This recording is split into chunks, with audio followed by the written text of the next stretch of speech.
give the floor to our next speaker, Liliya Smith, who is our regular speaker. She was here last year as well at our conference. And Liliya is going to talk about aging. What does it mean today? So we really look forward to your presentation. I'm not sure where you would like to sit. Is that a good place? Shall I give you the keyboard so you can access your presentation? Would you like to move? Okay. So, Elena, if you can pass me the keyboard, I'm just going to open your presentation.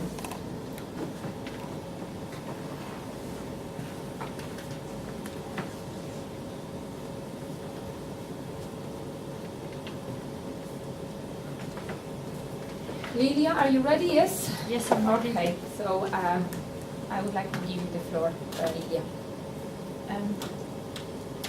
Just before I start my presentation, I was surprised to hear from the previous speaker that the average life expectancy in the UK is just over 80 years. Because, I moved to this country and I would like to live for much longer. And also recently we bought a house from the family of the gentleman who died being 97 years of age, and he was still very active and he was doing his garden and driving his tractor. So so I don't have a tractor, however, but anyway, I still would like to live until 90 or so. Now, there was a little digression. Now I would like to tell you what aging means today from the perspective of one of the American marketing consultants, Dr. Ken Ditchwald. So, there's a little delay with the presentation. No, I think you need to use the mouse. Oh, Yeah?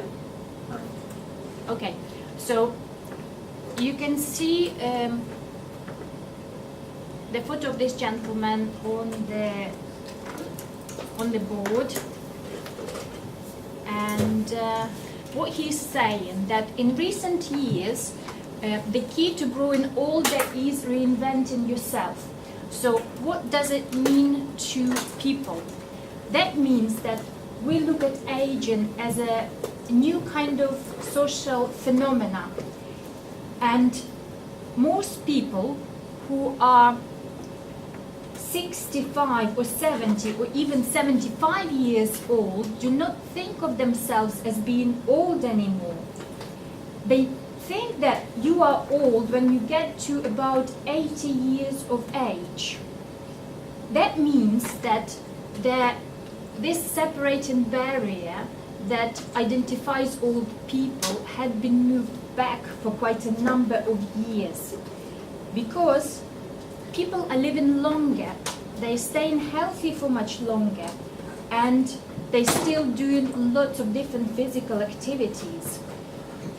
So, in the beginning of the 20th century, there was a sociologist named Stanley Hall who identified a category of life, or a generation category, who were called adolescents. However, Dr. Ken Ditchwald said that he would like to propose a new name for the generation between around 45 and 65 years old, because they are not being deemed as old anymore. So he would like to call them middle sense category of people. So, and therefore, people who are 65 or 80 years old of age can be called as a generation of late adulthood, and 80 plus old would be called as old. So what's changed? The life plans has changed as such, because in the past it took about 20 years for people to learn.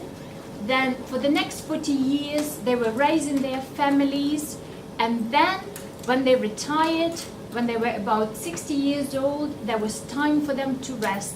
So basically, they could reap the fruits of their lives, they climbed up to the top of their mountain and they could just rest.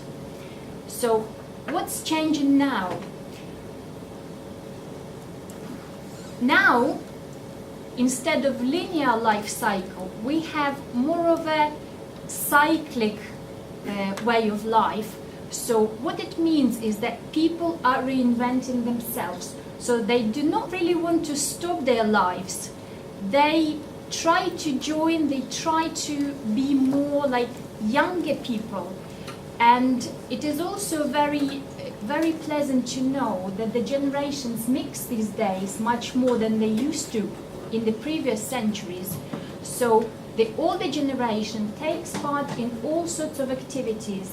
They are more physically active, you know, they do all sorts of like mountain climbing and playing with their grandkids, therefore they stay more healthy. So in the past, people were also sticking to their careers in a way, because let's say if you were a dentist, you would probably never change your career, because if you do, other people would be thinking, why did you do that? Today, lots of people are changing their careers.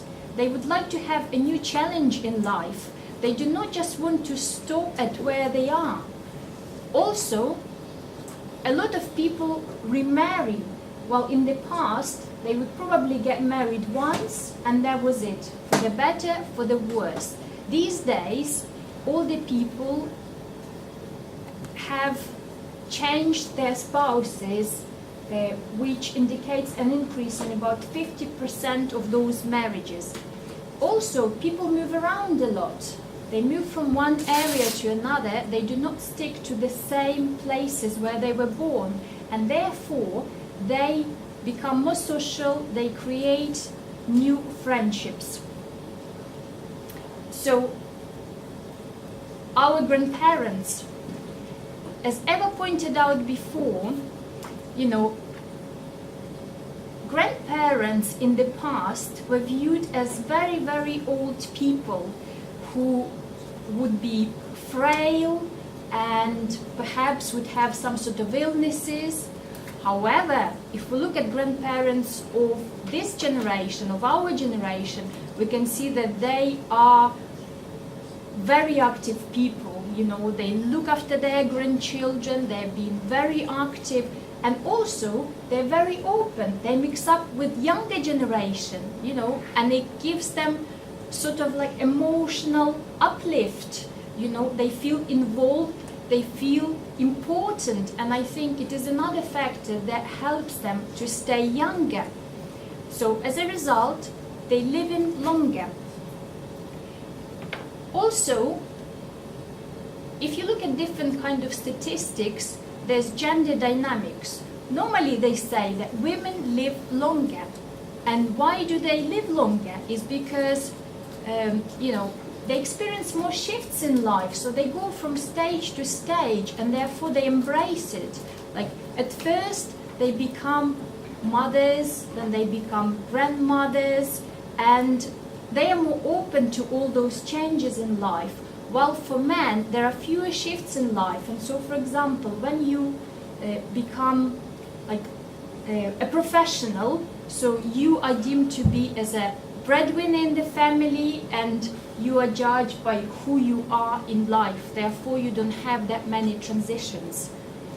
So, to conclude, what we can say is that age is not really who we are. We cannot say that this number identifies us as a person, and we're never too old.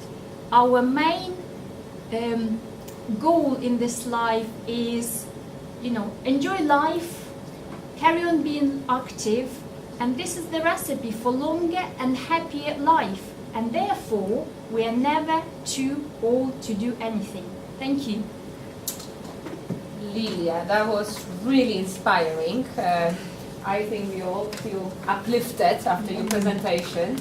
I do agree with you. I think the more interest we've got, hobbies, the more engaged social life we've got.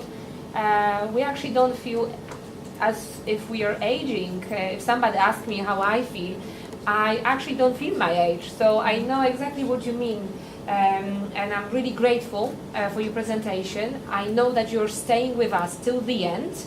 We will have some questions and answer sessions, so please stay, and we are going to ask you some questions towards the end, if that's okay. So here to everyone on the floor, please remember your questions, and then we will have our questions answer sessions with our speakers and experts. Okay? And now I